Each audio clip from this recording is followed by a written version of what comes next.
So Christianity is a trinity. It is a balance between the nature of God, the power of God, and the wisdom of God.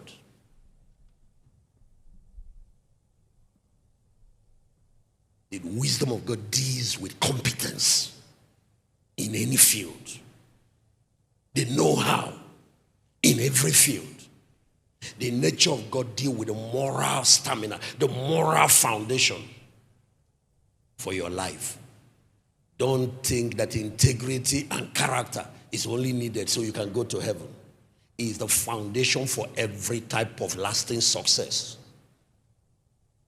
Whether it is marriage, whether it is business, whether it's your vocation, whether it is ministry, whether it is relationship, nothing works without a trust capital.